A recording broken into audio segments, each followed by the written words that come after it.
27th. This is MMA Junkie Radio. It's the pre-show, the show before the show, the real show that matters. That's Dan Tom to the left, the best MMA analyst in the game today.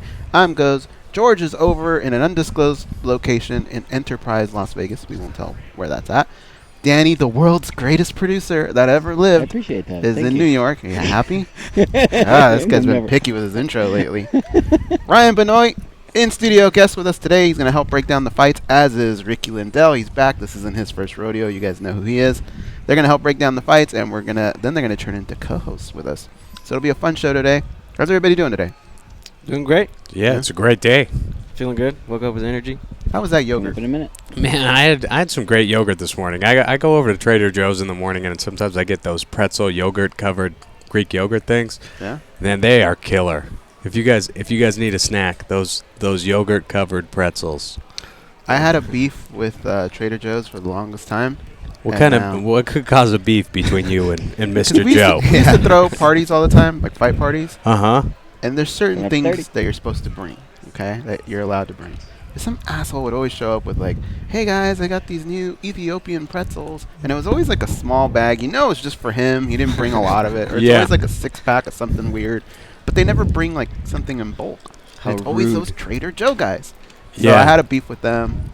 And then my girlfriend's aunt gave us a gift card to Trader Joe's, so I had to go. Coming up in I 10. wasn't happy about it. And it Damn didn't it. even work. So I spent $80 because that's what it was, and I had to pay for it. So I'm getting blood red mad about it. Yeah, we're done. He's done with the Trader Joe Yeah. people. I feel like it's the We people, are making our not descent into Las Vegas McCarran Airport. On behalf of our crew, we'd like to thank you for flying MMAjunkie Airlines. Now please fasten your seatbelts and put your tray tables in your upright position because the descent is going to be a little bit bumpy.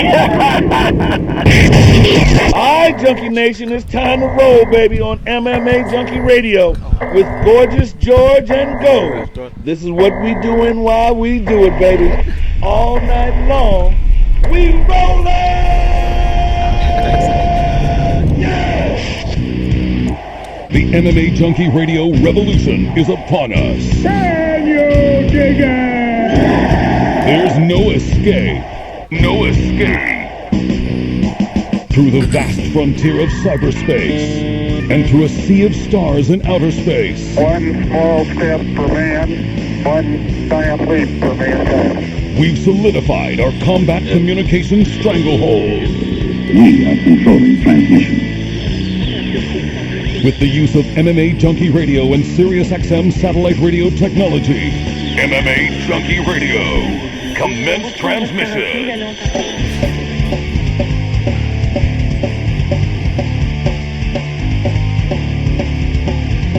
Live from MMA Junkie Radio HQ in the fight capital of the world, Las Vegas, Nevada. Here are your hosts, Gorgeous George and Goes. From the fight capital of the world, inside the beautiful Mandalay Bay Racing Sportsbook, and an undisclosed location in Enterprise, Nevada, it's the MMA Junkie Radio Show, the only show that matters.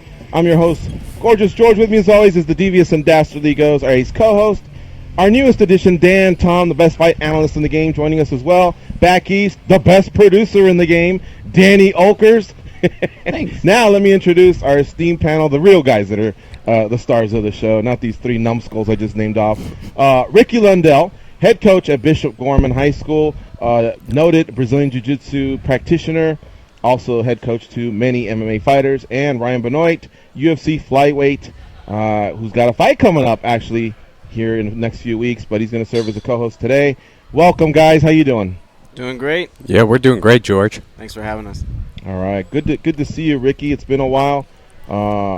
Still follow you, obviously, on social media. Still seeing you do these acrobatic feats. I know you love your squats, so still keeping in touch one way or another. Sorry I can't be in studio. I kind of have a serious knee injury happening. And Ryan, thanks for coming in, man. We've really been looking forward to having you in our studio as a co-host. Thanks, guys. It's great to be here. I came here a couple of years ago. It's definitely awesome to be back right here. As a guest, but not as a guest. co-host. We get you for 2 hours today, buddy. Yeah, We're nice. buckling you in. We're going to pick your brain not only about the fight you got coming up against Ashkan Mokhtarian at the UFC fight card out in Australia, We also want to pick your brain about, the latest MMA news that's happening. And, of course, do a little breakdown of UFC Fight Night 119, which goes down on Saturday in Sao Paulo, Brazil. The Dragon is back. Lyoto Machida, he headlines versus Derek Brunson. In the co-main event feature, Colby Covington mixes it up with Damian Maia in a very key battle at 170 pounds. Now, let's just put a few things to the side. Goes. How you feeling about your Dodgers tonight? It's 1-1. You guys are going to Houston. Quick thoughts? There's a lot of Houston fans out here in the sportsbook already, and I don't even like looking at their faces, dude. They're going to have a rough night tonight. The Dodgers are going to win. Final score will be 4-2. Eat it. Suck it, Houston. Yep. No way. No? Oh, that's right. Texas right next to you. I forgot. Yeah, you got somebody Texas from Texas pushback here. there. I'm going to have to put our trophy here in between myself and Ryan. Put more than that. That's funny. Nah, I'm pulling for Houston. Now, Ryan. You are? Yeah, Ryan, I mean, but you're more of a Dallas guy. Are you co-signing there a little bit too much? I'm just Are you more of a pulling- Rangers guy, or are you just a Texas guy right now? Texas guy right now. I'm pulling for Houston based off of everything that they've gone through. So I really think it would be Oh, great. we've had riots Yeah, 2 it goes. years ago.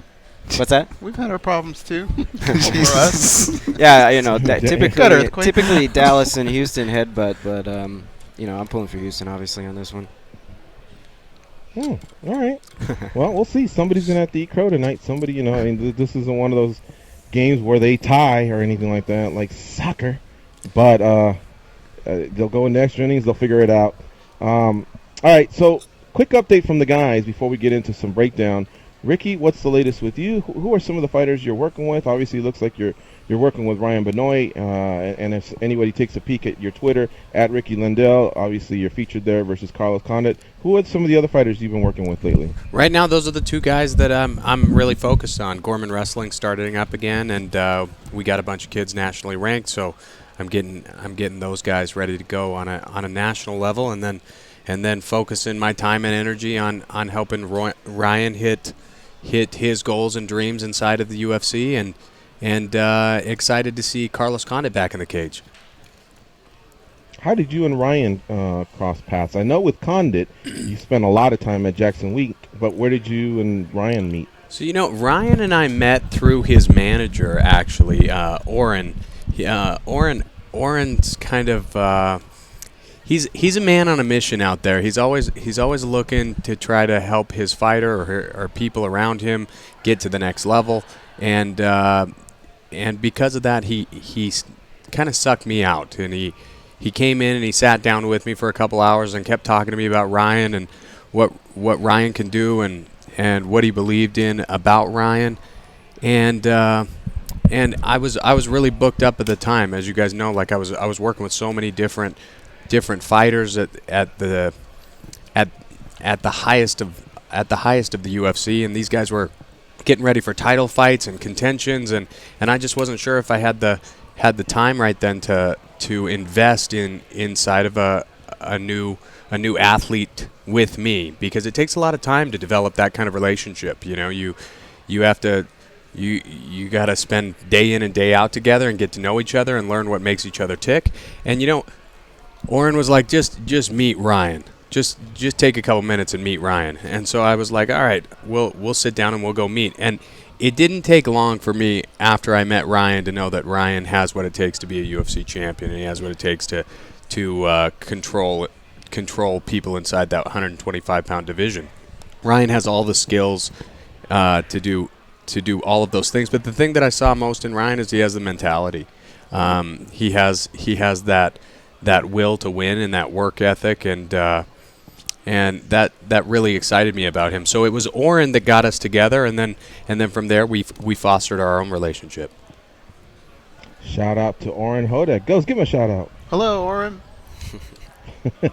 And now, it's funny as you're talking, Ricky. I'm gonna step aside here from MMA. You kind of sounded like Shawshank Redemption. What was Timothy Robbins' character again? Andy Dufresne? Andy Dufresne. Remember when the kid comes up and says, "Hey, I want to learn. I want to get my high school GED or whatever," and Dufresne kind of sizes him up because I really don't work with losers, Now, in this case, obviously the manager came to the front, but then eventually, he met his goal of getting his GED, and here, of course, Ryan's progressing through the flyweight division of the UFC at some point, looking to get a title. But eventually, so you wanted a hard worker, a good, solid guy. Was there any other attributes that stood out? George, about meeting Ryan for the first time? I think there's a big aspect that I look for in a fighter, and that's when I'm looking to add somebody into my group or my stable. I know that I plan on being with them day in and day out for years. This is not a show up, we're going to do a couple drills for 6 weeks and then the guy is going to move on with his life and career. I mean, our lives are very important. They're very precious, and the information that we've all worked for, it's taken decades, and we're standing on the shoulders of giants with their information that they've attained over decades, and it's kind of a long-term gift with somebody, and for us to spend our time together, we have to really care about each other and want to go through these things together, because fighting in the cage to some looks like a sport. It's just something that people go in and do, but for Ryan, it's his life. I mean, it's something that he does, and it's going to define part of his life no matter what happens from here on out. So when I look at somebody, I'm not necessarily just looking at their skill set, but I'm looking at their character, because my job is to train you up on your skill set. My job is to help you acquire the skill. But if you lack the necessary character and you lack the necessary work ethic, we'll never get there anyway. It will never get to that level, because it takes a certain amount of time and it takes a certain amount of work ethic to actually get to that level. And there's a lot of people that they just don't have those things. And so, no, I don't want to invest my time in those types of people. I want to invest my time in people that are in it for the long haul, and they believe in themselves and they want to push themselves and get to the next level. You guys know about my 1% better every day terminology. Those are the type of people I'm looking for, is people that are trying to get better regardless of where they're at in their life right now, today, 1% every single day. And Ryan holds those traits. That's why me and Ryan are together. Now, Ryan, you got a fight coming up against Ashkan Mokhtarian on November 19th. So we're closing in on wrapping up your camp. I guess, how has camp been so far? And give us a quick breakdown of Ashkan Mokhtarian. You can chime in as well, Ricky, but we want to learn a little bit more than him, other than the fight we saw versus John Moraga is the only time I've seen that cat. Yeah, camp's been going great. I've been working hard at it for a couple of months now. I was working hard before I came out to Vegas, and now that I got here and I got with Ricky, we've just been really hitting the drills, and doing a lot of stuff that we're doing the things that people definitely don't want to do, and we're doing them every day. And I feel absolutely phenomenal coming into this fight. I'm happy about the opponent. I got another guy who's a really very tough guy. I can't comment too much more. I just know that he's tough. I seen his fight with John Moraga.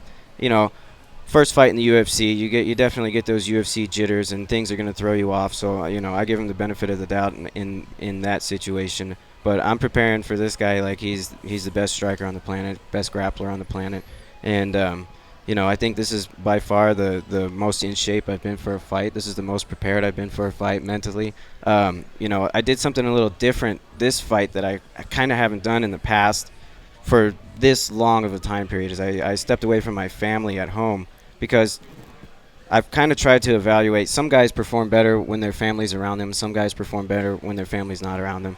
And I've always kind of had my family kind of mixed up in between. And this time I kind of separated myself for a little bit longer. And I tell you what, it just turned me into an absolute killing machine. And it kind of brought out some different stuff in me and put like a different type of focus in me. And I kind of go back to like Navy SEAL kind of training, is that these guys don't get to talk to their family. They don't speak to their family. They're completely isolated with just their brothers and the guys that they're around. And they go to war and they perform at their best that way. So I kind of tried to put myself in this Navy SEAL mind frame to where everything's going to be hard, and I'm here for a purpose, and I'm not going to let any distractions or any emotions or anything get in my way. Try to control my emotions and put them towards hard work, and I'm really focused on the process right now. That being said, I feel this is going to be one of my best performances yet.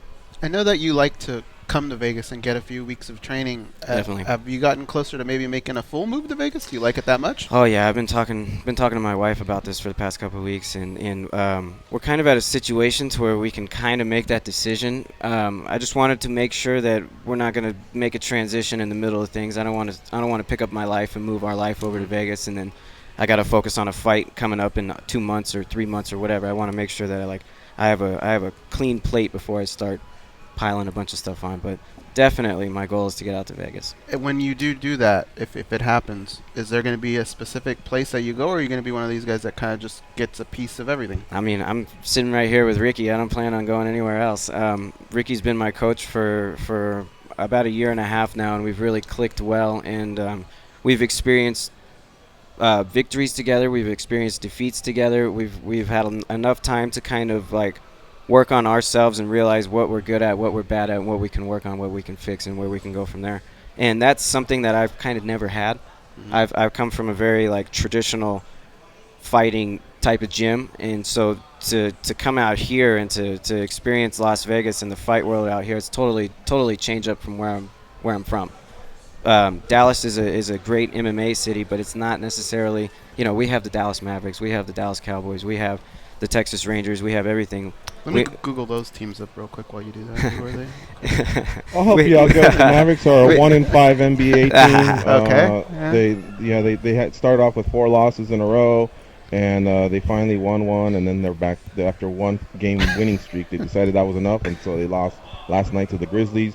The Cowboys, I believe, are sub 500 or maybe just 500. Actually, I better shut up because they beat my 49ers. So continue, guys. Oh, okay, yeah. It's a roller coaster. Well, my point is that it's a very sports city environment, and so that's kind of the main focus for people in that environment. Everybody supports the Cowboys. Everybody supports all these sports teams, and fighters can kind of get lost in the mix. Mm-hmm. And it's not necessarily a sports-based team. Las Vegas is the fight capital of the world. If you want to be a fighter, you have to be in Las Vegas. There's an unlimited amount of sparring partners. There's an unlimited amount of trainers and gyms and coaches out here. This is where you have to be if you want to make it. So that's my plan. So, Ryan, you would distribute. We've obviously seen you at Extreme Couture. That would continue? I'd probably mix it up at Extreme. Ricky's my coach, and Ricky's my guy, and he's the guy that I go to for everything, and he's my source right now. And we mixed in these other gyms. I've been training with Syndicate also. I haven't just been at a Couture. I've been kind of bouncing around and moving around places a little bit. But at the end of the day, Team Lundell, Ricky Lundell MMA, we're trying to build this up, and we want to have our own Team Lundell, Team Babyface, whoever else comes in and whoever else we're working with. We're trying to build something for ourselves over here, and I think that this is going to be phenomenal. I feel like we're going to take over from here out.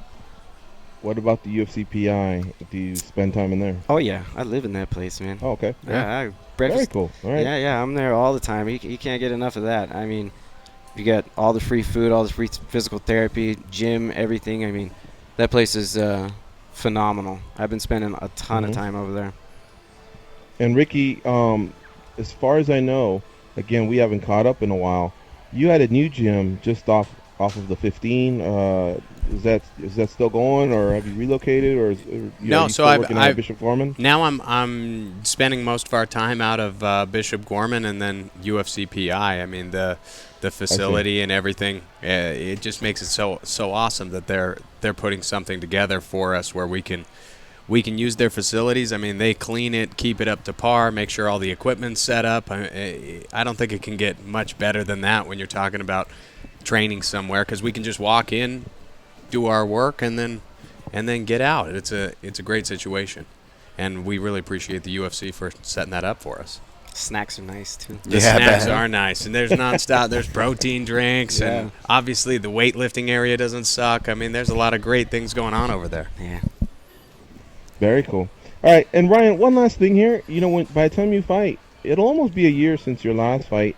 What kept you out? Did you just want to, get better, or were there injuries, or were there any other hiccups? No, I had a injury. I had to get my nose fixed. After the Moreno fight, my septum was touching my nasal bone, and I tried to give it a couple of months to see if the swelling would just go down and I could breathe through it, but I wasn't able to breathe through my nose anymore. I wasn't getting any sleep at night, so I had my nose fixed for the second time. I had my nose fixed in 2010, and then I got it put back together. So they cleaned me out to where I could breathe through it again, and they kind of straightened it a little bit better. So now I can breathe, and we've just been waiting for the sensitivity to go off, and then we get another fight lined up.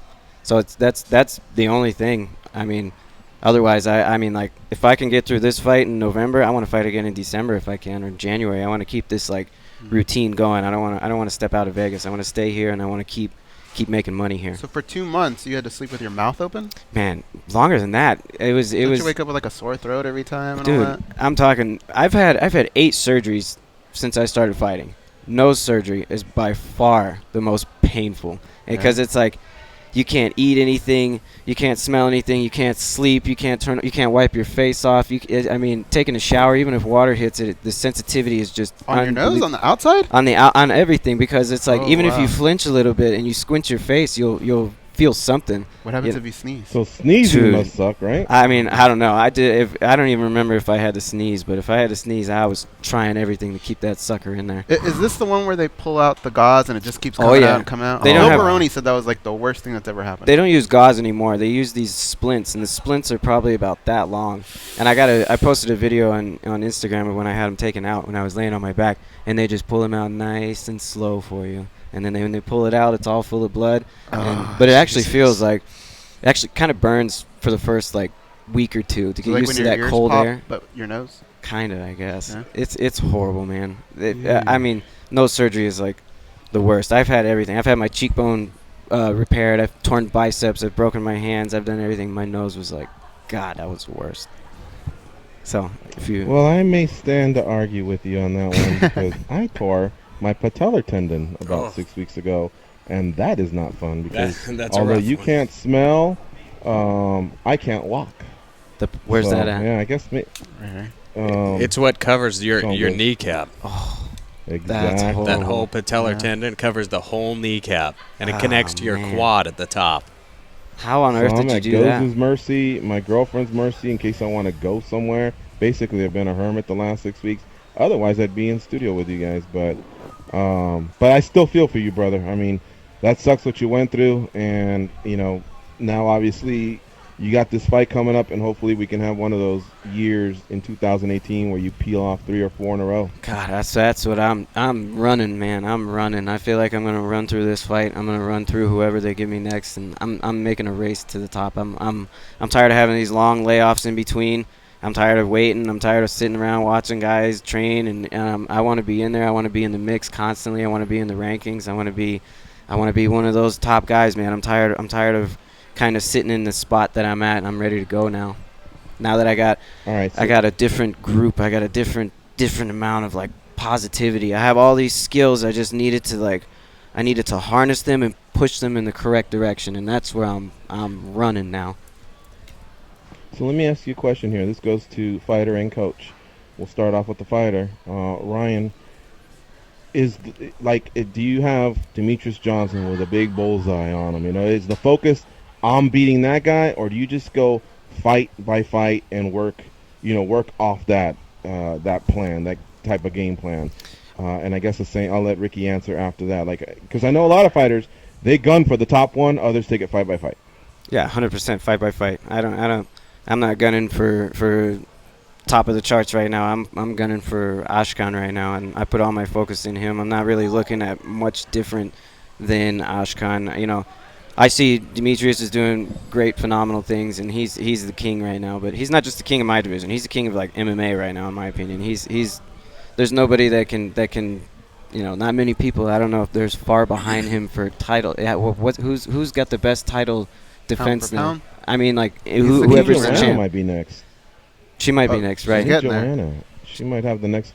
She's gonna go for 6 title defenses, if I'm not mistaken. And then after that, I don't know that anybody else is even close. Well, Stipe's gonna go for 3, and that's it, right? Yeah, that's far behind 11. I mean, for DJ, to me, he's just somebody that I look up to, and somebody that I idolize him right now. I think he's a great fighter. I can't knock anything about him. I think he's a stud, and he's somebody that I desire to be like. He's so composed in the fight. He's got his game plan set from step one, what he wants to do. Even when he had he had Ray Borg's back and didn't go for the choke, and I don't remember what round it was. I think it might have been the first or the second round. He didn't go for it, and he chose to do something else, and it was just like, this guy's just a genius. He's just an absolute genius. But for me, like, I don't aim for a guy like that. I just aim for who's in front of me right now. Yeah, Ricky, same question, and also another thing, Ricky, aside from that question, what'd you think of that mighty arm bar? Speaking of Demetrius Johnson and some of the crafty things he does, what'd you think of that when he pulled that one off? You know, that arm bar was awesome to watch, and there's something about human nature that when you lift it off the ground, you throw it up in the air. If anybody just like is just playing with a baby and you like lift it up in the air a little bit and you'll watch their arms open up, humans are like that. There's a lot of great throws that you see in judo or jiu-jitsu where they toss somebody and you see somebody their arms open because they lose balance for a second. And watching Demetrius do that live in the cage and watching him actually use that skill set where you know that you throw somebody in the air and in that moment they're going to be trying to catch their balance and they're going to open their limbs wide, and having him jump on that arm bar, it showed the level that he truly is at. He understands not only the way that the technique works, but when to employ a technique and how to get somebody to react a certain way. So it shows how deep Demetrius Johnson's game goes. I really liked watching that. That was really great wrestling to jiu-jitsu, and you either see a lot of people, they stage into wrestling or they stage into jiu-jitsu and they don't combine the two very well, and Demetrius is doing that at a phenomenal level. And going back to that other question about if Ryan's looking to beat Demetrius Johnson right now or if he's looking to do it one fight at a time, his job and my job are completely separate. I mean, his job is to take it one fight at a time and to look at that place, that guy that he has to get through right now, because he has blockades that he has to get through to get up the mountain, and there's certain things that Ryan has to accomplish to get to that level, and that's for any fighter and any coach. It doesn't matter who they are. They all have to hit these blockades and get through them to get the next opportunity. That being said, it's my job to make sure that we're not practicing moves that are only designed for the next fighter, because if they're only designed for the next fighter, I'm not building you to get you ready for the end and for the guy that you really have to face. A guy like Demetrius Johnson, anybody who's the champion right now, you have to start building to beat a champion years before you face a champion if you're going to beat a champion. And so everything that I do inside the room, yes, I believe that every technique that I show and everything that I work on, those are the techniques that do beat the Demetrius Johnsons or the Jose Aldos or the Conor McGregors or the John Joneses. That's why I'm capable of working with the coach or with the athletes that I work with, is because they know that the techniques that I show are the ones that beat the champions. And so I have to work on certain things. I have to believe, yes, that Ryan is shooting up the chain and looking to beat a guy like Demetrius Johnson. Yes, that's my plan as a coach, is to take him to the end of the line. That being said, I'll never let him look past the guy that's right in front of him, but we're going to train like that guy right in front of him is the champion of the world. Kind of like techniques over concepts, or concepts over techniques, in other words, right? Yes, and there's a lot of guys who get stuck in that mentality. There's a lot of coaches that actually find themselves just aiming at one opponent and looking at one opponent, and they work on a jab, right? Maybe the guy has an incredible low leg kick, and they work on that. That is an important part of MMA, but they work on that for the next 6 months to get ready for this one fight. Well, then right after that, 3 months later, they find out they're going to face a guy that has an incredible double leg. Well, dude, have you been working on the double leg? Because we could have had 9 months of practice around the leg kick and the double leg. But were you focused? Did you get tunnel vision on just that kick? And that's where a lot of guys with a lot of talent fall off inside of the UFC world. They get up there and they start eyeing one opponent and they get tunnel vision and they're locked into a certain style. But the truth is, we got to be constantly building the wheel of fighting from the beginning to the end of your career. Otherwise, you won't be ready when the opportunity shows up. All right, guys, we will talk a little bit more about Ryan's next fight and his career. We got Ryan Benoit, UFC flyweight, there in studio with us, and his head coach, Ricky Lundell. We also got to talk a little bit about the top fights going down in Brazil, so we'll talk about this when we come back from a break. I do want to squeeze in this call because we didn't do it yesterday, so we owe him. It's Joe from H-Town. What's up, Joe? How you doing? Morning, fellas. What's up? What's up, Joe?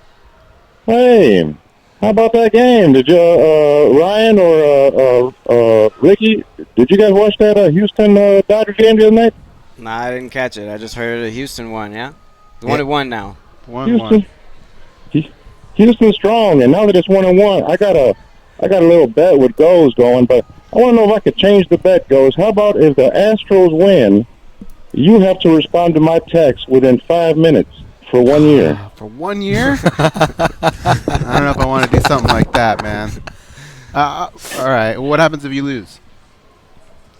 If I lose, then I will not call the show for 3 months. Done.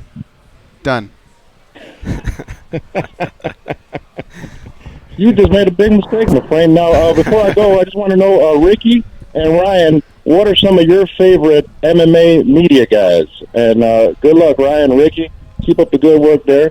Talk to you guys later. All right, thanks, Joe, for the call. MMAjunkie. Yeah, MMAjunkie is the one that I was going to say. My absolute All right, favorite. and with that, let's go to a break. You're listening to MMA Junkie Radio on Sirius 67 Rush 93. When we come back, get the pen out, get the pad out, because we will guide you through this weekend's card, which is UFC Fight Night 119 in Sao Paulo, Brazil, with Machida and Brunson as your headliner. We'll talk about some of these fights, see if we can maybe carve up a parlay between the 5 of us. That way you all can go out and make some money this weekend. We'll be right back, folks. Stay close.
King Kong has a lot of shit on them. Like a lot, especially Goes. Here are Gorgeous George and Goes. It's Week 8 in fantasy football, and SiriusXM Fantasy Sports Radio is helping you to win. Listen to the best fantasy football analysts tell you which players you need to leave in your lineup and help you replace top performers who are on their bye week. It's crunch time, and the push for the playoffs is on. You need expert fantasy football advice now more than ever on SiriusXM Sirius 210 XM87, and on the SiriusXM app. That same SiriusXM app houses the MMA Junkie radio show, commercial-free and in HD quality. All right, let me reintroduce the panel on the far right. Ricky Lundell, noted head coach in the sport of mixed martial arts, also the head coach at Bishop Gorman High in Las Vegas. That same Bishop Gorman High that's had an incredible football team, except I think you guys may have taken a loss this year, right, Ricky, for the first time in 5 years? We did take a there haven't been many in many years, so we're kind of like sweeping that one under the rug. It's like one in. Yeah, who was that team though? Do you know? Like, I'm just curious. They must be really, really good. They were really, really good, and we just had a couple rough plays at the end of the game that caused us to lose the game. I can't remember right now who it is, but they're always on the national schedule, the guys that we played against, and we just, the fourth quarter play just wasn't up to snuff, and we finally fell. Heavy as the crown, man, when you never lose a game. Well, I'm here for you, brother. I actually know who that team is. It's my alma mater, Mater Dei High School from the mean streets of Santa Ana, California. I knew you wanted to say it. All right, next to him is Ryan Benoit, UFC flyweight, who's got a fight coming up on November 19th on the other side of the world. They're like 3 days ahead of us, so it'll probably be November 16th back here. And he's going to be fighting Ashkan Mkhitaryan. Hopefully I'm saying that right. I may have confused him with Henrique Mkhitaryan from Manchester United, but it is a quality fight that they're having out there in the 125-pound division. So he's mid-camp. He might be a little grumpy. He's got to get to 125 at some point. So, we'll just be a little bit more patient with Ryan there. What are you walking around at, Ryan? I've been touching the 30s already. Like, I've been hitting 138, 139. Those are after training, but I never really get too high above like 142. My weight kind of stays around that range. I try to stay in shape most of the time. So you'll be good flying across the world, and weight cutting is a big issue nowadays. We want all you fighters to have safe weight cuts so you can perform as best you can the next day. Yeah, definitely. I mean, the flight is definitely not any fun, and you definitely retain water, and you have to get used to the time adjustment and everything. But I've had tough weight cuts in the past, but I'm in much better shape. There's not as many tacos down in Australia, so. Nah, the food's great over there. I fought in Australia in Melbourne a couple of years ago, and I thought I had a great time. I got adjusted. The timing was still a little bit weird because I don't know what the timing schedule is for this fight, but I fought on a pay-per-view, and we had to go off of Las Vegas time. And I was the first fight of the night. Oh, wow. So my fight ended up being at like 8 o'clock in the morning in Australia, which was like weird because I had to be up at like 6 a.m. to be downstairs to the bus and start getting ready and get wrapped up at like 7 a.m. And it was like 50 degrees inside the arena because it was still like that morning. Yeah. So it was all that was a little bit of a change up. But now that I've experienced it, I've experienced the travel, I've experienced the time change, I'm much more prepared ahead of time. Nice. Did your body, you didn't, use your body clock, I guess, going forward to acclimate yourself, so that you'd be able to fight at 8 a.m.? Like, did you get there with enough time to do that? Man, it was the last time was really, it was just really funky. Everything was funky going into that fight. Getting used to the time was definitely tough, like the first day or two. But I mean, getting used to the time really didn't matter because you're still going to fight at your home time anyways. So it was kind of like a weird setup to try to do that. I don't know how the fight time is on this fight. I should definitely check that out. But I'm not worried about it. I'm prepared. I'm a professional. I've been here before, and I know how to perform when I need to perform, and I have the experience going into this fight, and I'm comfortable, man. All right, let's talk about some fights that are happening this weekend. UFC Fight Night 119. I got some odds in front of me, and let's see if we can get some expert analysis from a fighter, a coach, the best fight analyst in the game, Dan Tom, and goes. And us. All right, so here we go. Let's start off with Rob Font versus Pedro Munoz. The favorite in that fight is Rob Font. He comes in at around minus 165. You can see him as low as minus maybe 140, so do some shopping there if you like Rob Font. And, of course, the Brazilian Pedro Munoz, he comes back as the underdog, paying about plus 135. When it's this low, you still kind of almost feel like it's pretty even, but there is some money to be made there if you like the underdog. We'll start off with Dan Tom. Dan, what you got on this fight with Rob Font and Pedro Munoz?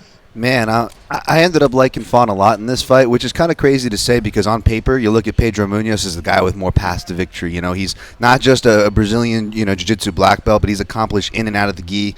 You know, his style translates well, real opportunistic submission threat with that guillotine. And his Muay Thai's come a long way. You know, he did a lot of work with King's MMA, and now he's over at American Top Team. But it's just one of those things where if I look at like the puzzle pieces of a fighter, and I'm sure Ricky and Ryan have had matchups they've looked at like that where sometimes it's a crapshoot for the most part. A lot of times, let's be honest, as far as predicting or forecasting. But sometimes there's those puzzle pieces that speak to you.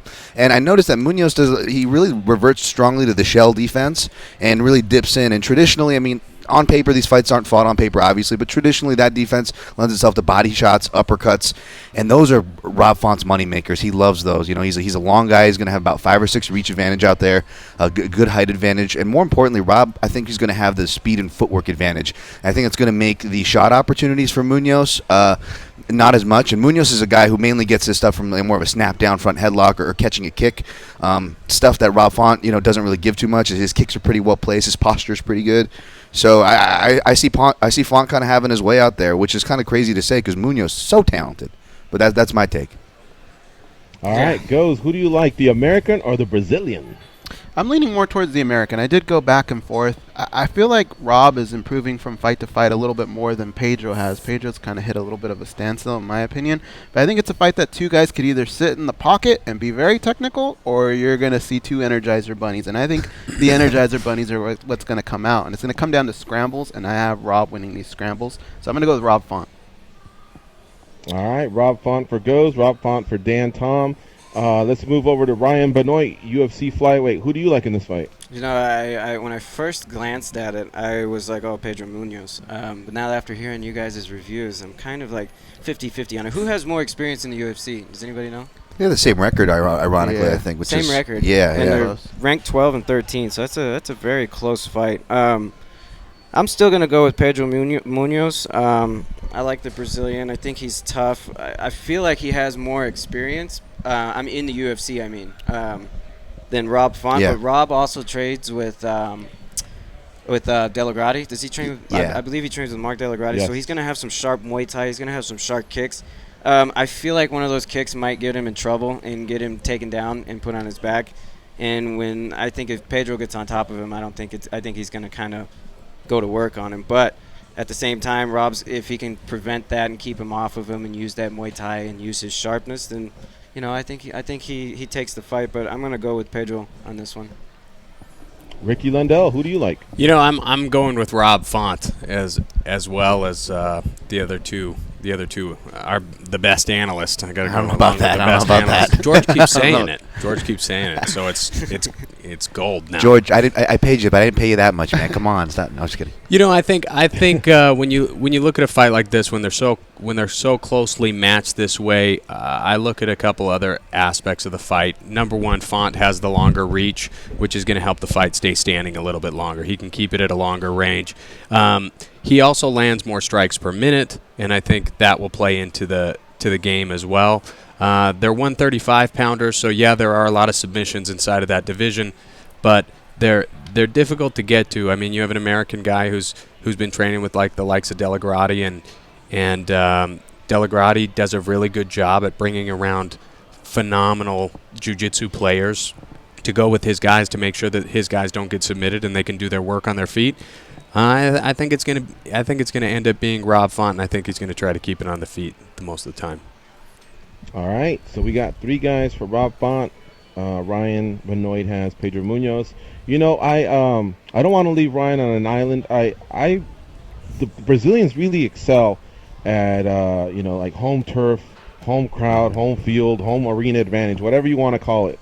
And Font, really, he's kind of been on a roll. I mean, he's been not only winning, he's been finishing, but he did have that one hiccup versus John Lineker. It was in Brazil. Now, Rob's actually been in our studio, and we've seen him a lot at Dana White Contender Series, and you can just tell that was a fight he learned from. Like you noted, Ricky, he's not going to be a slouch on the ground. We know Munoz is a solid black belt, but Rob's also aiming to get his black belt in this fight. He's looking to maybe make a statement. So I do believe that that's probably more on equal ground than people think. But the striking, I do have to give to Rob Font as well as the athleticism. So I am leaning as well towards Rob Font in this fight. All right, let's go to Colby Covington versus Damian Maia. Colby Covington's the favorite at -140. Damian Maia +110. So again, we have USA versus Brazil. Maia just coming off competing for the world title versus Tyron Woodley in Anaheim, California this past summer. Before that, I believe he had like an 8-fight winning streak, just wreck and shop. But he came up short against the champ. And of course, Colby Covington, who has also gone to Brazil and come up a big short since then, he has been a beast. Let's start off with the fighter this time. We'll go to Ryan Benoit. Who do you like in this fight? Immediately I've got their stats kind of pulled up right here, and I was like, oh wow, the stats are a little different than I would have expected. But I still got to go with Damian Maia. I think he's going to be able to get the takedown and secure himself as a backpack. I like Colby. I'd love to see him do well. I'd love to see him. I know he's been trying to get a big fight, and he's been real active, and he's got some great stats, and he's got everything. But it's hard to see him getting past Damian Maia. It's a coin flip, though. I mean, the odds are that close. It's a coin flip fight. But I got Maia. I think he's going to get the takedown. I think he's well disciplined, and he'll be able to get in there and secure himself, I think. Damian Maia for Ryan Benoit. Let's go to Ricky Lundell. Who do you like in this fight? I definitely like Damian Maia, guys. I mean, he's got the submission ability. We've seen Colby Covington. He got submitted by Alves, and we know the level of Alves compared to Damian Maia. I mean, Maia he's adopted such a good high crotch game into his fighting style, and then the way he turns that into his passing series. You can see how he forces people to turn over and expose their back. It's really next level inside of what people deal with in MMA. Colby, he's got the body, man. He's strong, he's powerful, he's athletic, he's got fight experience, he has all of those things. But there is a big difference, guys, between 12-1 and 25-7. I mean, even with 7 losses, sometimes we look at those numbers, but you skip past the 13 other victories that took Damian Maia to where he's at, and some of those are over. I mean, guys that anybody would be afraid to fight. I mean, that's 13 victories more than Colby Covington is Colby Covington's entire pro fight career. So when you put these two on paper, though Colby Covington, he is 12-1. He hasn't been tested enough to really see the likes of Damian Maia. I respect him. I think he's great. I love that he's from the United States. I mean, home turf. I love to root for us. But Damian Maia's got the skill. He's going to win that fight. Who do you like? I am going to go with Colby Covington. I'm going to go against the two guys to my right here. That's scary, man. And scary go. The Tyron Woodley blueprint, I feel like Colby can do the same, only I think he's going to be a little bit more aggressive than Tyron Woodley, and I think he's going to get the finish. I think he's going to get the finish early. Damn. Do you think Colby? He's doubling down. Yeah. Do you think Colby has the knockout power that Tyron Woodley has? I don't know if he has it, but I know he's got enough to put Damian out. Mm-hmm. All right. Well, All right. if there's anybody that could get me to second guess, would be Ricky Lundell, because I was excited to hear his opinion the most, just because obviously I have a lot of respect for Ricky. He knows a thing or two about wrestling, jiu-jitsu, and MMA, and has actually prepared top level fighters for Maia. So his opinion weighs heavily for me, and I do like Maia. I love his half guard game for a guy who's getting older and not the most athletic guy in the room. It's great for succeeding and then turning the tables and controlling smaller, more athletic guys. And Maia takes that and does it at the highest level. But I am going with Covington here, and I guess it's more of a situation of the matchup. I mean, not often, and I don't want to put too much credence into the age thing, because I think that you could put 2 or 3 more years in Damian Maia, and I still think that first round is hell for anyone in the top 10 in that division to survive. So I don't want to put too much credence into that, but the fact of he's been getting ready for Maia for the better part of 2017. He was in Jorge Masvidal's camp, and they're not just training partners. They're best friends, they're buddies, they're sharing concepts. And it's not just American Top Team, because American Top Team, there's a bunch of different American Top Teams. There's different American Top Teams within Florida, but they're actually working with the same coaches. This is the same tight-knit team, which I know you guys know counts for a lot. And talking with Covington, and just I really got the sense of feel that he understands that they understand the challenge at hand. That if you look at Jorge Masvidal, how he did, you could see their path. They had the right blueprint. He got lost. He got a little too comfortable in certain entanglements, and it cost him. I have to imagine that they learned from that. And even in the in-between fight, who was Colby Covington getting ready for? Another southpaw grappler, Dong Young Kim. So he spent all of 2017 getting ready for this one matchup. And I'm a little worried for Maia, who was already kind of on a rough fight schedule. No one's fought more than him. Not even Sam Alvey, who fights all the time in 2017. Damian Maia has. And if we remember, guys, he was asking for a break because he was overwhelmed before that title fight. They only give Damian Maia a month to train, and now he's already back in another fight. It's a lot more. It's a lot of a situational thing for me. I think Colby Covington gets it. I don't think he gets it inside the distance. I know he wants to make a statement. I don't think he submits him. I don't think he has the pop even within ground and pound. But I do think that he has enough to stay away, and I wouldn't be surprised if Damian Maia, as he kind of can get tired in victory and defeat, that Colby Covington will maybe kind of wrestle smash him. Maybe not grapple with him, but kind of choose on what positions he wants to smash and play with him a bit if the fight's going his way later on. I have Covington by decision, but would I be mad, if Maia won? Not at all. My girlfriend hates me. Damian Maia's her favorite fighter, so she's like, you picked against him the last two fights. And I'm like, I'm sorry. Yeah. I totally respect that point of view. I think that there's a lot of really solid information inside of that point of view.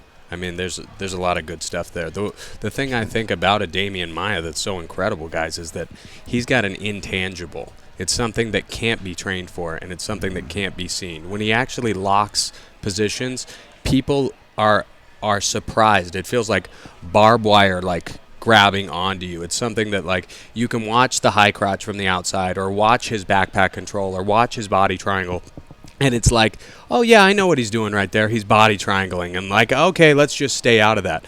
But until you actually feel his flexibility at his weight division and feel his strength at that weight division, it's surprising. Everybody that I've worked with that has gone up against him and has walked out of that cage, they've said, man, it's crazy. We brought in such incredible guys. Like, everybody on paper that we brought in is the right guy to get us ready for this person. But he's got an intangible, something that we didn't feel before, and it's something hard to spot, but it is there. So that's the only thing that I would say is he's got something.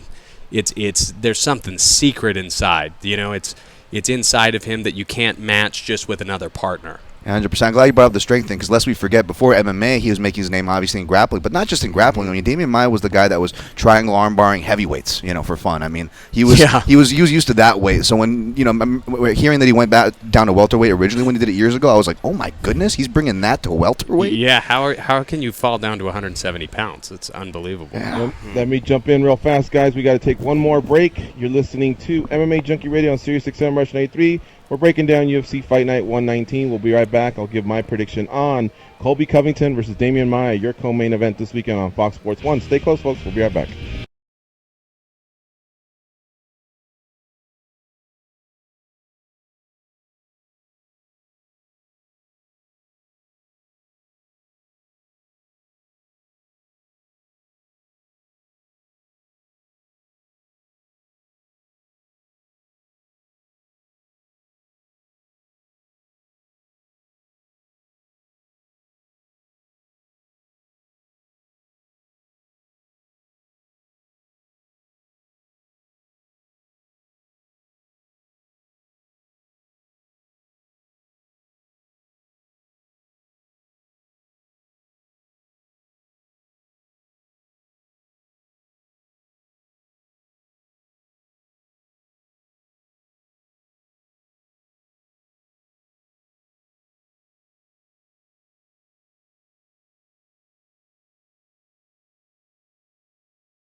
All right, folks. Just want to do some quick plugs. We're at the Mandalay Bay every day. Come check out the show. Show up at 10 a.m. That's what time the show starts. We'd love to meet you. And you can follow them on Twitter at Mandalay Bay. I'm at MMAjunkie George. Ryan Benoit, our fighter guest today, is at Babyface Benoit. Ricky Lundell, one of the top coaches in MMA, at Ricky Lundell. Goes is at the Goes, and Dan Tom is at Dan Tom MMA. We're going to continue with breaking down some fights, kind of pushed up from one commercial to the next, but we'll be right back on the MMA Junkie Radio Show. There were 40 more. I wouldn't sleep a minute.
It's the second hour of the MMA Junkie Radio Show. Turning to the YouTube chat, want to give a shout out to Don Piccolo, a.k.a. Doncho from Rancho Santa Margarita.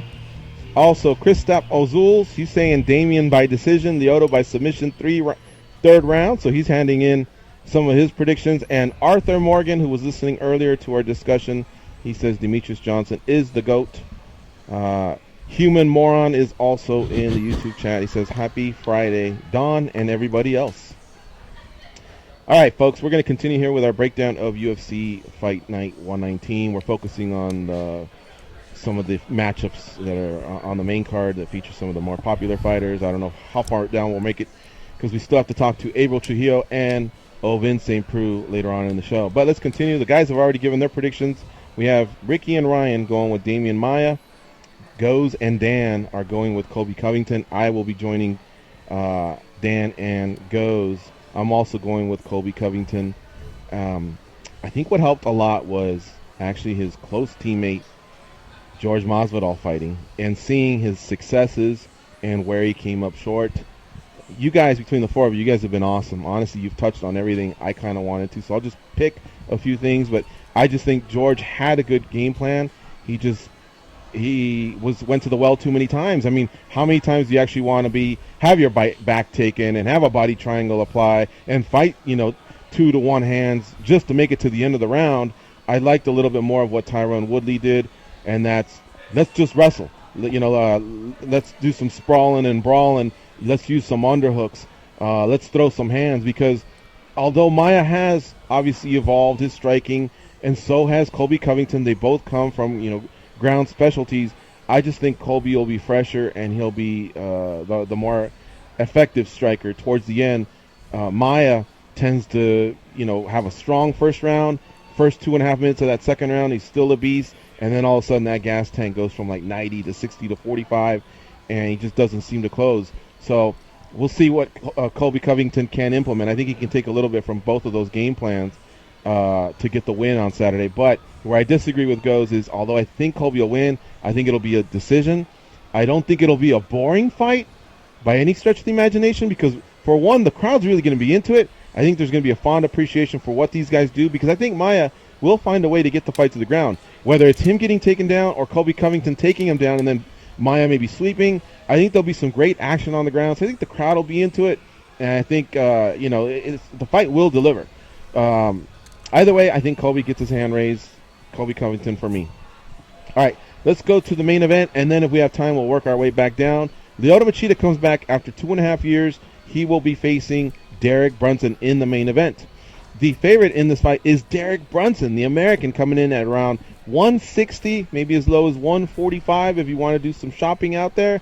Lyoto Machida coming back at plus 130. Lyoto Machida, former champion in the light heavyweight division. However, this fight will be contested at 185 pounds. Let's start off with Goes on this one. Goes, who do you like in the main event? Man, this is the way I'm going to break it down, right? I feel like the best Lyoto Machida beats the best Derek Brunson. My problem with all this is, when you break it down, Lyoto Machida thrives when guys come forward, okay? What do you think Derek Brunson's going to do? He's going to come forward, he's going to play to that game. But my problem with Lyoto Machida is, I don't know which one's going to show up. Is it the one that we last saw in 2015? Is it the guy from the Machida era? I don't know who that's going to be at this point, guys. So for me, I feel like everything wants me to pick Lyoto Machida in this fight, but I'm still going to go with Derek Brunson because of the youth, and I just don't know where Machida's at this point in his career. All right, Ryan Benoit, who do you like? Yeah, I like what she said. I like that. I think Brunson's got the youthful energy in this one. I think Lyoto's kind of seen his better days already, but at the same time, both guys, their losses in the UFC are to pure studs, and both of them only have losses to pure studs. Lyoto's got that karate, that very good distancing, the counter-punching style. Brunson's got that very aggressive, explosive style coming forward. I don't see Lyoto winning this fight. I'm going with Brunson, but I think he's just had too much time off, and to fight a guy who's this aggressive, who's going to close the distance super quickly. Both guys are distance fighters. Brunson's distance is coming forward. Lyoto's is coming back. I don't think Lyoto's been active enough to fight a guy like this. I think that I think Brunson's going to rush him. I could see it in the first round. That youthful energy makes a big difference. Plus, they're going down a weight class. Lyoto's been out for a while. I got Brunson on this one. Dan, who do you like in the main event? The kid in me is going to be rooting for Machida, somebody who came up, through karate and whatnot. Seeing his rise in mixed martial arts, being a fan around that time was really something I'll never forget. But as an analyst, gotta look at the facts here, and they line up with Brunson. More paths to victory. The 28-month layoff where Machida's coming back from is very tough. You could argue that there might have been a downtrend before that layoff happened. He's coming off of 2 losses. Those 2 losses are also to southpaws. He doesn't. You have to go back to his fight. Way back in Japan when he fought Rich Franklin for you to get a victory where Lyoto beat a southpaw. So there's things that aren't going in Lyoto's favor. For that, I have to pick Brunson here for my pick. Ricky Lundell, who do you like in this fight? You know, I don't think there's any doubt that Derek Brunson has all the skills to put down Lyoto Machida. There's been a lot of changes since Lyota's even stepped into the cage. I mean, July 1st, 2015 was when the anti-doping agency came in. Now, if we were able to still do TRT or something along those lines, I think Lyoto Machida would have a lot more youth on his side, and he would even have the hormone levels to hang with a guy at that level. But that's not an option anymore. And 2.5 years, as you guys know, in the fight world, man, that's a long, long time. I mean, 6 months can be a long, long time. And though Lyoto Machida, we all got to see him in his heyday and what he's really done, I think it's great that he can step into a main event for Brazil, and I think that it's great that he can step out there in front of everybody. Derek Brunson, he's a pretty good opponent for him. I think the matchmakers did a good job in giving him an opponent that there is a possibility that he could catch or knock out. But Derek Brunson, I mean, we saw what he was able to do with like a Yoel Romero, like even his ability to take down that level of athlete. So I don't think Lyoto Machida has a great shot in this fight, so I got to go with Derek Brunson. Yeah, I think it's a clean sweep. I like Derek Brunson as well. That layoff, that is a long time to be away. And Lyoto, it appears he leads a clean lifestyle. And I think that out of like all the 38, 39-year-olds you'll see out there with as many fights as him, he just doesn't seem to have as much wear and tear as some of them. However, God, 3 of those last 4 fights were brutal. The Romero fight, losing the Rockhold, maybe more of that on the mental side, and of course Chris Weidman. I mean, they went at it for 25 minutes. So sandwiched in between all that was a CB Dalloway fight. He won that fight, but man, Brunson's he's a big cat, and this guy, has shown enough improvement where he can keep you honest with the stand-up, and of course he's a beast with his wrestling, taking you down to the ground. Brunson's lost those key fights that made him learn and become a better fighter. If this was a little bit younger in his career, I think Machida, believe it or not, with his age, and with the time off, might still win the fight. But I think Brunson obviously learned from some of those matchups, and because of that, it's going to be his day against Lyoto Machida. But I'm not sure who said it here on the panel. One of you all said, hey, there's going to be some moments for Machida, and I believe that as well. I don't think it'll be a cruise control win. I think Machida, because of his movement, his patience, he won't just expose himself right away, whether it's to a takedown or to a strike. And at the same time, we know he's got power. He's got KO power, so he'll have some moments where he'll make this fight compelling. But just the overall package, I think Brunson will be too much. He wins, and I'm predicting a clean sweep here for the Americans in those 3 fights. We do have a few minutes before we get to Abel Trujillo, so let's squeeze in one more. This one's pretty interesting. Francisco Trinaldo versus Jim Miller.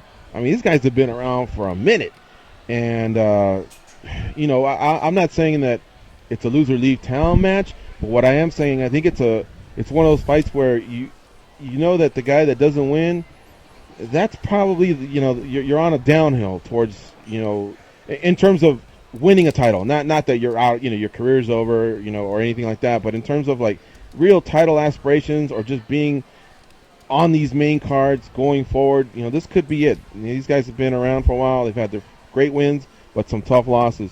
In this fight, Francisco Trinaldo's the favorite at -200. Jim Miller comes back at +160. Ricky Lundell, you want to bat lead off on this one? Yeah, I'd love to.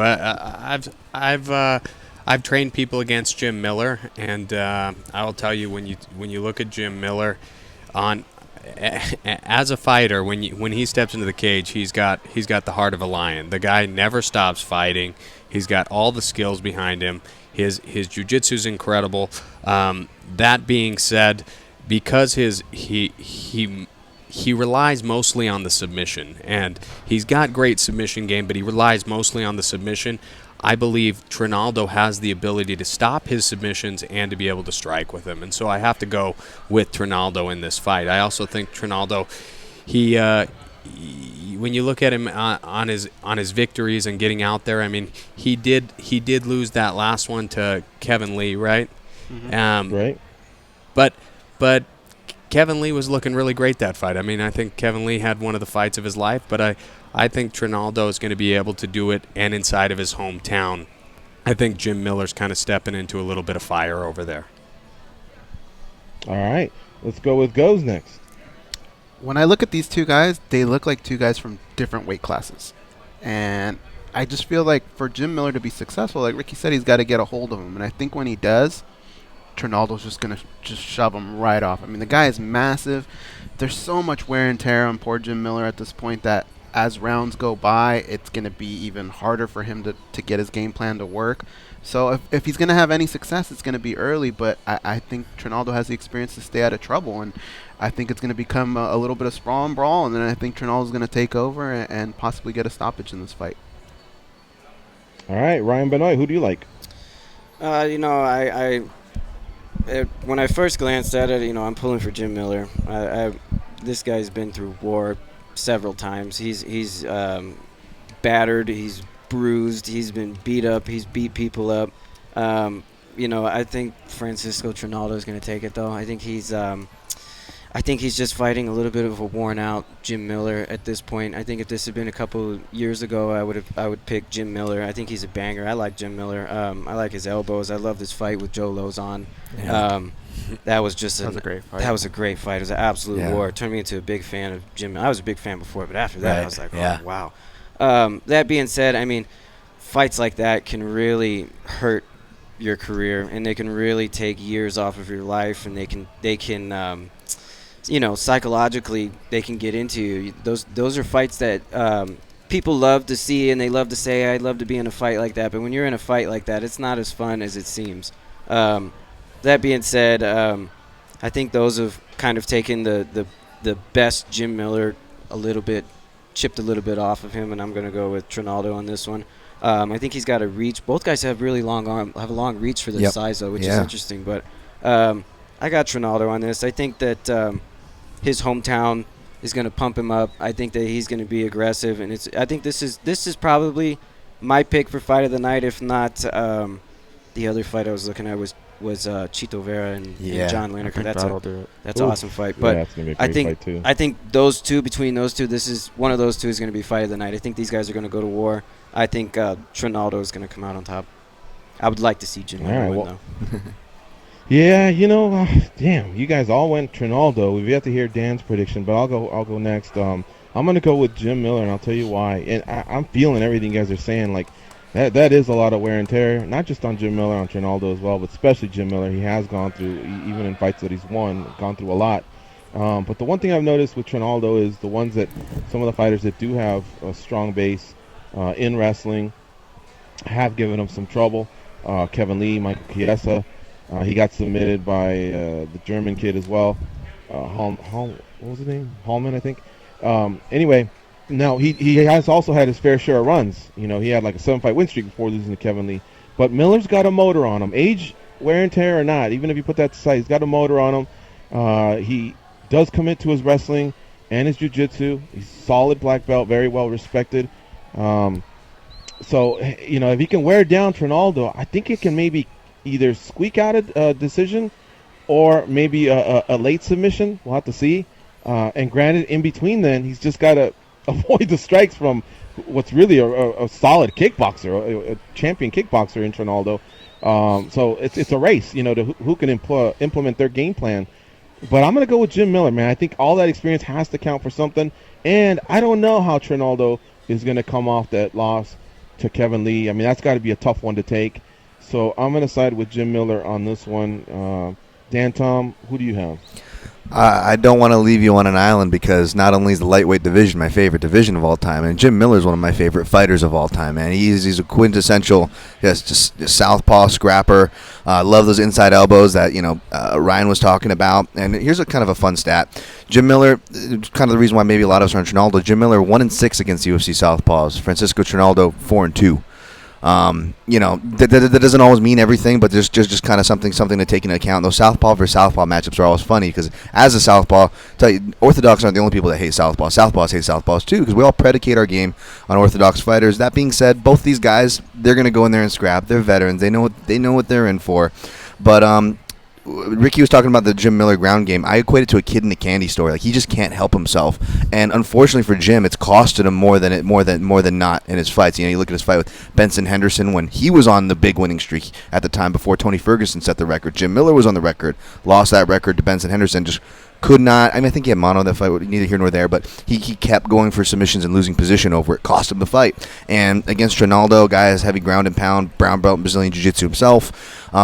I think I'm with Ricky. I think he's going to be able to stay out of those. And believe me, if he is going to win, George, you nailed it. It's going to be, it's going to be a back and forth war. It's a veteran savvy, might squeak it out on the scorecards, or he's great on a scramble. Even though Jim might be, you could argue he might be losing a step on the feet or speed or things that go when you get older. He still takes the back like a demon. So that's a possibility, George. But it kills me. I got to go with Trinaldo here. All right, 4-1, Trinaldo over Jim Miller. If we can get to some fights in the next few minutes in between our interviews, we will. But right now, let's take a call. Brian from the desert is calling in. Let's talk to Brian. What's up, Brian? What's on your mind? Well, what's going on, guys? How you doing? Good. The high desert. Excuse me. How you doing, buddy? Doing good. Long-time listener, first time calling in. Just want to tell you guys, love your show. Doing a great job. Hello to the panel. Wanted to touch base on the fights going on tomorrow. I know they're kind of, flying under the radar and whatnot. I know you guys, your picks, for the record, Machida's going to shock all of you. But wanted to get your guys' opinion. If Machida loses, where does he go from here? He's 39 years old. Do you think he takes another fight? Could he retire? And Brunson, if he wins, he's ranked 7. Where should he go from here? Who should he face if he should win? And, yeah. Okay. You guys want to take that? I think Machida's going to hang it up after this fight. I kind of would want him to be honest. I don't want to see like another Chuck Liddell situation. I've always said that fight with Chris Weidman, I think, was a lot. Like, that's something that piece of you gets left in the cage, I think. And then at the same time, what's Machida's position after this? It's like, it's kind of a lose-lose situation. He's only going to fight pure tough dudes from here out. That's a tough division to be in, and then you're going to beat somebody in the top 10. You're probably going to fight somebody in the top 10 again, which could have been, his last 3 losses, I think, were to pure top 10 fighters. Yeah. So he hasn't had like much success in that. So if Machida loses, I think he should just hang it up. I think he should just go out the guy he is. It's not like we're seeing a completely battered and bruised Machida go out getting drilled, but I'd rather see him, And he has a hell of a legacy. Exactly. He has a hell of a legacy that he has, and I think everybody's really honored to see him fight even as this main event here in Brazil. If you take 2.5 years off, there's a reason you're taking 2.5 years off. You're probably not wanting to jump back in the cage inside of the next 3 months again. So there's something going on with Lyoto. It's just nice to see him be able to step in there one more time right now. I agree. Yeah, I think a lot of it will have to do, Brian, with, for one, there's so many ways this can go. Are we talking about a statement win by Lyoto in the first round? He's back, John Anik, the people on the post fight, the president. They can really put a fighter over if they want to. And so if he still has fights left and he makes a statement win, and it's been a great card, man, they could start matching him up with, another veteran. But the problem is a lot of those Brazilians don't like to fight other Brazilians. So can you imagine like Anderson coming off a statement win over Kelvin Gastelum? Well, are we going to put those two together? You know what I mean? They both fight under the Black House banner. I don't know how tight they are. I think they both live in Rolling Hills Estates, out in L.A. So it all depends. Same thing with Ronaldo Souza.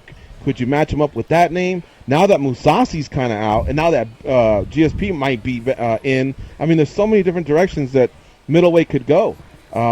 As far as like if he loses Lyoto, but he still wants to fight, well then you know what? It's going to be that same flight pattern where, hey, we just put you against a young up and coming guy like Brunson, you kind of put him over. Sorry, I keep throwing out these pro wrestling terms, but guess what? Now you got Brad Tavares, for example, Ryan Benoit's teammate over at Extreme Couture. Somebody like that, as those other guys are starting to come up, you're going down. Sometimes that's what clicks. Other times they use winners versus winners, or guys coming off a loss versus guys coming off a loss. As far as for Brunson, what might be next for him? A tougher test, a Luke Rockhold, if you can talk Rockhold into it. And you might be able to, because Rockhold only wants to fight for the title, for example, but Robert Whittaker's waiting in the wings. He's waiting in the wings for Bisping or GSP. So now Rockhold, does he want to wait another 8 or 9 months? You see what I'm saying? He may actually want to take on someone like Derek Brunson just to get on that same timeline so that he can fight the winner of Whittaker versus the winner of Bisping and GSP. Sorry, I threw out a bunch of names. Hopefully that all made sense. All right, thanks for the call, Brian. Let's go to a commercial. You're listening to MMA Junkie Radio on Sirius XM Rush 93. When we come back, we'll be talking to Abel Trujillo. I think Goes has a couple catch-up points he wants to make, so we'll clean all that up when we come back. Stay close, folks.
They are the stretch marks on the underbelly of the MMA community. But hey, stretch marks are the new tats. They are Gorgeous George and Goes.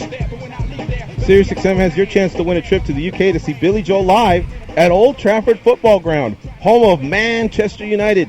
It's Billy's first performance at the iconic stadium, and you can watch it from the front row. No additional purchase necessary to enter or win. For official rules and to enter, go to SiriusXM.com/Billy Joel Manchester before January 2nd, 2018. Also, big shout out to Rachel and Simon Avila, who have come to the studio, hanging out with the crew over there. Sorry I couldn't see you guys. My dumb knee, man. I heard it 6 weeks ago, and I'm stuck in an undisclosed location here in Enterprise, Nevada. But hopefully you guys are having a good time. And thanks, as always, for the support, Simon. I always see you in the YouTube chat. All right. Also, just we're going to get to Abel Trujillo here in about 25, 30 seconds. we've been talking a lot about UFC Fight Night 119, and for those that are just kind of catching on or you need a quick reminder, the fights go down tomorrow. It starts off at the UFC Fight Pass, on the UFC Fight Pass at 7 p.m. Eastern Time, 4 Pacific. Then they move over to FS2, 8 p.m. Eastern Time, 5 Pacific. And then they go over to FS1, 10 Eastern, 7 Pacific. Derek Brunson versus Lyoto Machida is your main event. All right, now we're going to talk to Abel Trujillo. Abel Trujillo just signed on to be fighting John McDessie at UFC on Fox 26. That is a sick card that is coming out to Winnipeg, Canada. Check out the matchups aside from the one I just named off. Lawler versus Dos Anjos, Aldo versus Lamas, Ponzinibbio versus Perry, Serknikov versus Teixeira. It is sick. It all goes down in Winnipeg, Canada, mid-December, December 16th to be exact. Joining us now is Abel Trujillo. Abel, how you doing, my man? Welcome back to MMA Junkie Radio. Yeah, thanks for having me, man. I'm doing good. All right. Well, hey, listen, you signed on to fight John McDessie. This one's got to be right down your alley. You like to throw strikes. He likes to throw strikes. How excited are you about this matchup? Man, I'm super excited about this matchup. I was supposed to fight him a couple years ago, but I had to back out due to an injury. So it's a fight I wanted, and I like it a lot. I'm a hurt dude. There you go. And also, the fact that it's, you know, they're coming strong with this fight that's going to be a fight card that's going to be on Big Box. I just named off some great matchups, but you do have to go to Winnipeg, Canada. There is some travel involved. Does that matter to you? You one of those guys that likes to either stay stateside or stay close to Florida, or do you actually like traveling and getting away from everybody and just focusing on a fight? I mean, honestly, I like staying in the States, but, you know what I'm saying, as your career evolves, you know what I'm saying, you have to evolve too, and that requires leaving the country sometimes, going in hostile territory. So it is what it is. That shit ain't going to matter. The only thing that's going to matter is the fight. Now, if I'm not mistaken, you're still with Combat Club out in Florida, correct? Nah. Oh, okay. What has changed? Where are you at now? I'm in Deerfield Beach, just a small group of guys that were, you know what I'm saying, from the Black Zillions. So we got a small group, you know, good group. Okay. Can I ask, a lot of the guys migrated over to Combat Club. You decided to stay. Was it just a difference in philosophy? Was it a coach you wanted to stay with or teammates you wanted to stay with? Man, it was just the way things happen. I let shit happen naturally, and I don't force it. And that's the way my circumstance happened to come out. Okay. Who are your coaches, and who will be going with you to Winnipeg, Canada for this fight? Neil Melanson and Daniel Mendez have been my primary coaches. And as far as my strength conditioning, I started working with IHP, Institute of Human Performance, for this camp. So, you know, I've been getting a lot of special attention that I think that's going to pay off for sure during this fight. All right. Well, we're huge Neil Melanson fans. Please say hello to them. And two of the biggest are in studio at the Mandalay Bay. I'm going to send it over to the guys. We have UFC flyweight Ryan Benoit. We have Ricky Lundell, MMA head coach, and Goes and Dan Tom, my co-host. They got some questions for you guys. What do you have for Abel Trujillo? Abel, both of you guys have such an interesting and fun attack. Is it safe to say that with two guys that come forward the way both of you do, will you be the one that takes lead in this dance? Damn right. He likes the pressure. He likes to go forward. But one thing I noticed is he don't like to be pressured. He don't like to be the bully. I mean, he don't like being bullied. He likes to be the bully. So I'm gonna go ahead and just change that script real quick as soon as the bell rings. That's awesome. That's awesome. You know, I've actually worked with Neil Melanson when he was down here in Vegas, so I'm friends with Neil. I really appreciate him as a coach. And you know, when people talk about your game, Abel, the first thing that comes to mind is, you know, knockout power. They think about, you know, the fun fights you put on, you know, with Jamie Varner and so forth. But people forget that you come from a wrestling base, and not just coming from a wrestling base. I mean, you're one of the few guys who actually have taken down Khabib Nurmagomedov, and people don't realize that. And I know Neil does a really good job when he has a wrestler to work with. Can you maybe expand on how your game has changed, maybe behind the scenes stuff we haven't gotten to see yet with Neil in your corner? Yeah, exactly, man. Like, I wasn't working Neil for that Khabib fight at the time. But since I definitely evolved my grappling attacks. Just today in sparring, I got 2 chokes today. Stuff like that is just gratifying to know that whatever your coach is teaching is paying off, especially when you're hitting the submissions that he's teaching. And so it's just part of being a mixed martial artist. You can't be just strong in one area. You have to evolve. You know what I'm saying? I had to get back to my roots, which is wrestling. And then I had to learn the grappling aspect, not just jiu-jitsu, but submissions in general. So, Neil's been a blessing, man. He's got a lot of knowledge, a lot. Abel, we're also joined by Ricky Lundell, MMA head coach. He's got a question for you. Ricky, what do you have for Abel Trujillo? Abel, I had a question also about Neil Melanson. I've worked with him extensively inside of other camps, and I think he's one of the best, period, in the entire world. I think you're very, very lucky to have him. How does the style from William Penn University and Neil's style tie together for you? I mean, you wrestled over there. You've had a bunch of different grappling coaches. I know that Neil, he trained Randy Couture. He trained who am I thinking of? Michael Chandler. Yep. Yeah, I mean some of these phenomenal wrestlers that have been able to take that grappling style and use it inside the cage. How do you think your style from William Penn University transfers over to what Neil's showing you? Well, over at William Penn, my wrestling coach, he wasn't the best wrestling coach. He was the dean of students. But one thing he was great at was recruiting good wrestlers from all across the country. So our wrestling room was just stacked with just athletes and top caliber wrestlers. So we all learned from each other. You had the ability to be yourself and be free. It wasn't one set style you went under. It was just you. So I was just me in college. I just did what I did. And just coming over to Neil just Neil has a system. So Neil has sequences and drills, and they don't change. We drill those sequences over and over. Sometimes we'll drill one sequence, 2 sequences, the whole practice. And, once you just instill it in that muscle memory and then you hit it in the fight, you're like, damn, that shit crazy. Drills for skills. A lot of drills for skills. All right. Yeah, do me a favor and choke Neil for me. Tell him it's from Ricky Lundell. All right. So.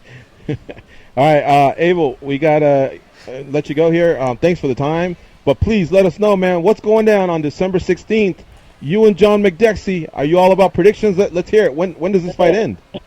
Man, hell yeah, I'm about predictions. Listen, man, it's a gimme fight. This is gonna be a fatality. First round. I'm gonna fuck you boy up. If you make it out the first round, which I don't see, then he out there the second. But I'm gonna get him up out of it. I ain't playing around, man. He gonna get it. There you have it, folks. Abel Trujillo on the MMA Junkie Radio Show saying this is a gimme. He's gonna put out John McDessie at UFC on Fox 26, December 16th. Thanks, Abel, for the time, man. Great catching up with you. Again, say hello to Neil from us over in Vegas, the MMA Junkie Radio Show. For sure. Thank you. All right, thank you. All right, folks, we're going to head to our commercial here. You're listening to MMA Junkie Radio on Sirius XM Rush 93. We'll be right back. After this break, we'll be talking to OSP, Ovince Preux, who takes on Corey Anderson next weekend at the UFC fight card in New York. It's UFC 217, one of the big pay-per-view cards of the year. Stay close, folks. We'll be right back.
They can drink Mentos-flavored Diet Coke without their stomachs giving a single fuck. They are Gorgeous George and Goes. And this is MMA Junkie Radio. It's Week 8 in fantasy football, and SiriusXM Fantasy Sports Radio is helping you win. Listen to the best fantasy football analysts tell you which players you need to have in your lineup and help you replace top performers who are on their bye week. It's crunch time, and the push for the playoffs is on. You need expert fantasy football advice now more than ever on Sirius 210, XM87, and on the SiriusXM app. We just talked to this guy, Ovince Preux. We just literally gave him props and fist bumps because he squashed Yushin Okami at the UFC Fight Night card out in Japan. What does he do? He doesn't take time off. He signs up to fight at UFC 217 versus Corey Anderson. It all goes down next week. He joins us now on MMA Junkie Radio. What's up, OSP? How you doing, man? Good to have you back. Man, thank you, man. Thanks for having me. Man, you didn't like the time off or relaxation after beating another MMA fighter? You just wanted to get right back into a camp, huh?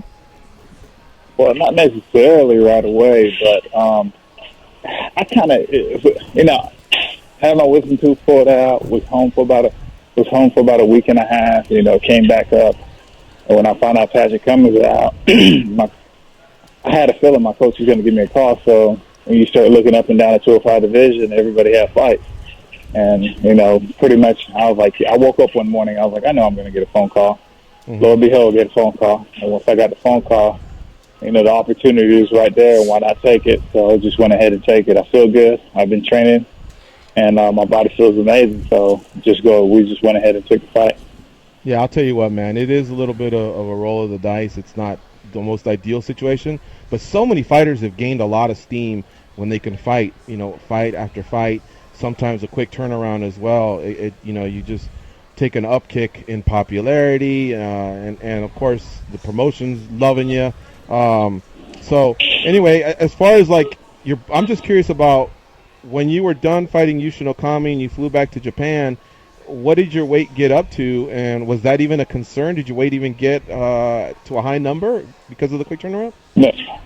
No, not really. I mean, at one point in time, I got up to probably like 232. Then after that, I was like, okay, I need to get this weight down. And, my first thing my trainer did, it was like, how much you weigh? And I was like, I'm good. I'm like, 227. And he was like, okay, perfect. And he was like, what do you think about fighting Corey Anderson? And I was like, it's kind of funny because we trained at Exo's facility together. And we talked about it. It was like, look, if we ever have to fight, it's like we fight. And so, the part of the job is what you do. It's just a business. It's a business. So we'll handle business, and then after that, we can get back to being friends. Hey, OSP, I tried to have your back. I'll tell you a little story here. I haven't even shared it with our audience or my co-hosts or anything. I actually reached out to Jason Von Flew because I wanted to have him on the show just to see what he's all about, what he's up to. I know he's got a business, I think, where he's maybe flipping homes or something like that, something involved in real estate.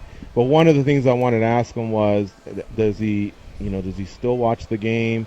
Is he aware of somebody that's got 3 of his chokes and he's doing well, in you? And then feeling him out, depending on how that went, I was going to ask him if he'd be opposed to the Von Preux choke. But he just doesn't follow MMA.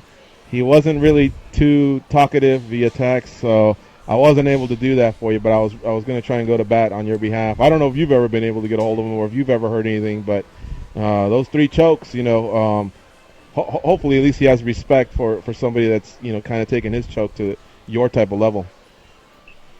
At the end of the day, when it comes down to it, he's the one that started it.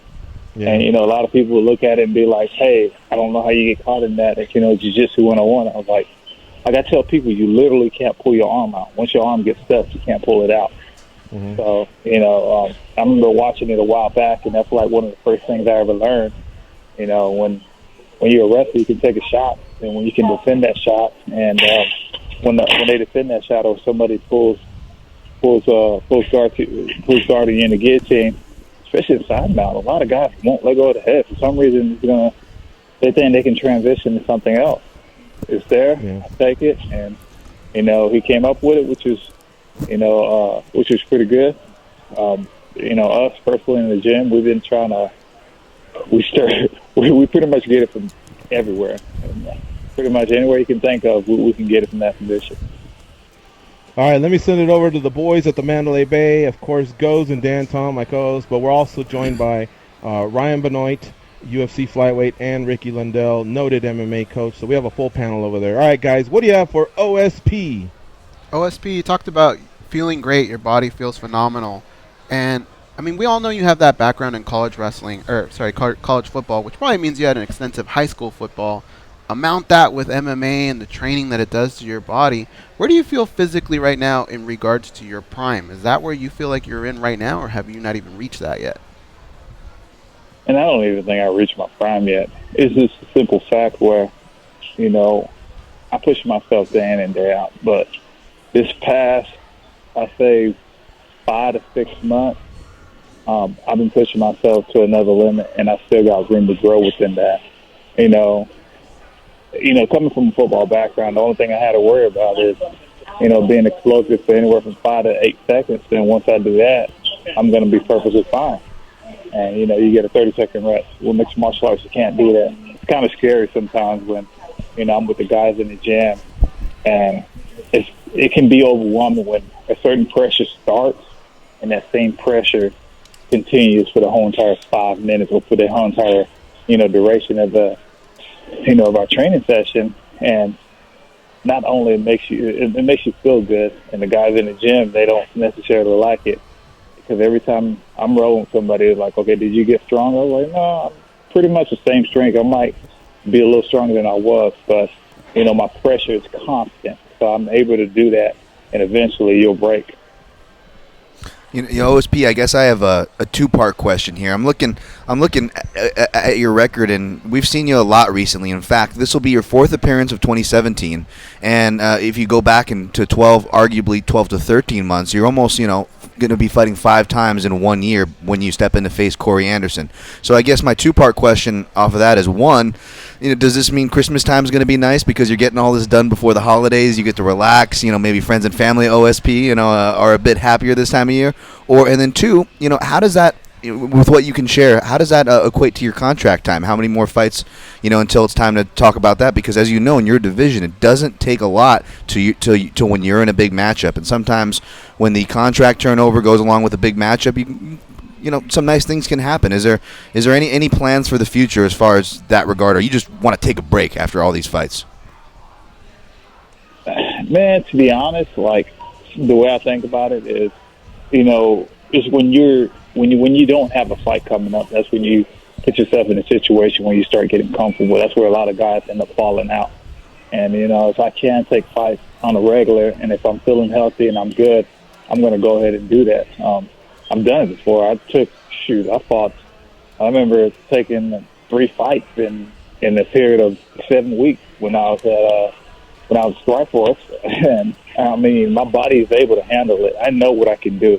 My body been in this pretty much, training stage for a long time, and it knows how to react. So as long as I stay within that realm, I think I'm going to be completely fine. And, if another fight pops up, if I do great this fight, another fight pops up, I'm jumping on it right away. I don't like wasting any time. The reason being is because if you're feeling good, you got a good momentum going, you might as well go ahead and keep on going. You don't need anything to carry over and kind of slow that momentum down. Ovince Preux, our guest here on the MMAjunkie radio show. He fights next weekend, not this weekend, next weekend in New York at UFC 217 versus Corey Anderson. All right, we also have fellow UFC fighter Ryan Benoit, who fights in the flyweight division. He's co-hosting today. Ryan, what do you have for OSP? I just had a quick question. Is that OSP choke, is this like, I'm going to call it the OSP choke because since Von Flue doesn't follow MMA, that's the OSP choke because he's landed it more times than Von Flue's landed. So that OSP choke, is that just like a, like I have certain chokes that I can get, like if I get a certain grip on my wrist, I'm like, oh no, I got it now. Even if it's kind of loose, I can grip it here. Is that something that you kind of have? Is that like the secret OSP choke? Is you have like a special grip in your shoulder, or is it something that you've just like drills for skills? You just drilled it and drilled it and drilled it and drilled it and drilled it, and it's something that's like ingrained in your body? It's something I do automatically. Basically, initially, if you just grab my head, it's something that's pretty much drilled in my head constantly. Like, if you grab my head, I'm gonna go. I can finish it. If somebody can have a, not an arm and guillotine, just a regular guillotine from if I'm in that person's guard, I can finish it from that person's guard. I've done it before, and it's just there. People don't realize when that arm that you have around my head, once I wrap my arm around your arm, you cannot pull your arm out. It's one of the situations where you ever seen the little where a damn monkey go in there in a jar and his fist can fit in there, but when he gets the treat, he's trying to pull his hand out. He can't.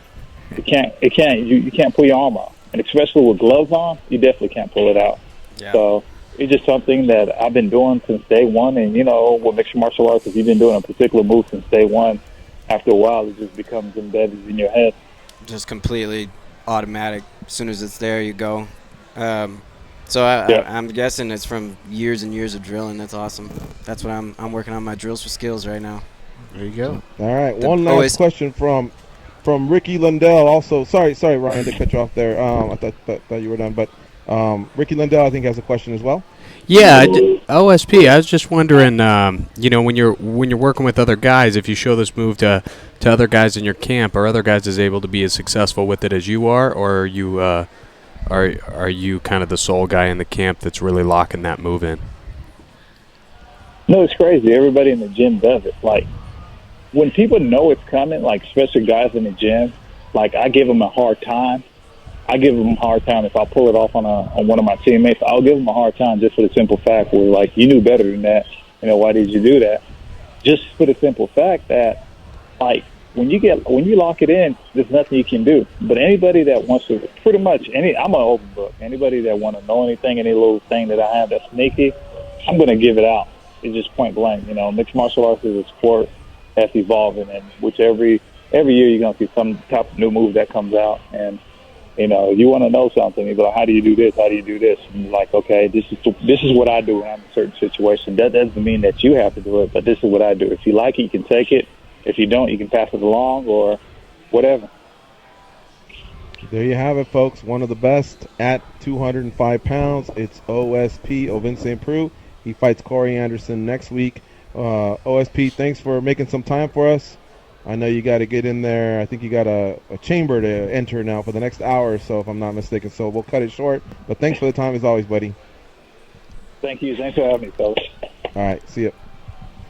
All right, folks. That is Ovince Preux, our last guest of the day. And let me do a quick rundown here, and that way we can just properly end with the guys in studio.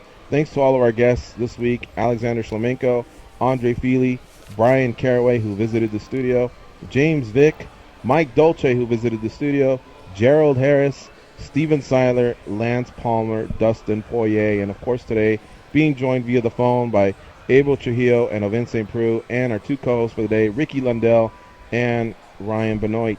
Ryan has a fight coming up here in about 3 weeks. He will travel to the other side of the world, UFC Fight Night 120. So Ryan, thank you so much for making time, man. I mean, you're kind of mid-camp here, and you gave us 2 hours. It was really cool of you to do that. We really enjoyed the breakdowns and just hearing about your career, your recovery from injuries, the nose stuff, and the possible move to Vegas. It was really, really fun time with you. Thanks, guys. Thanks for having me. It's great to come in here and share my opinion and have a voice. And it was great to come here with my coach. Normally we're at practice right now, but this is our practice for this morning. Nice. So he's here with me. But thanks for having me, guys. There you go. Anytime I'm in Vegas, I'm down to do the show. I love coming in here. I love doing stuff like this. So this is awesome. Ryan on Twitter is Babyface Benoit. Ricky, same goes to you. I guess obviously we interrupted a training session. I don't know if that means you're going to take it out on them later and make them run 5 miles, but I know you guys are busy, and thank you a lot for coming in. It's great catching up with you as well. Hey, George, it's my pleasure to be here, guys. It's been really great. I hope you heal quick, George. Yeah, good luck. Thank you, sir. Appreciate that. Follow him on Twitter at Ricky Lundell. Trujillo is at Killa Trujillo. Ovince Preux is at 003-OSP.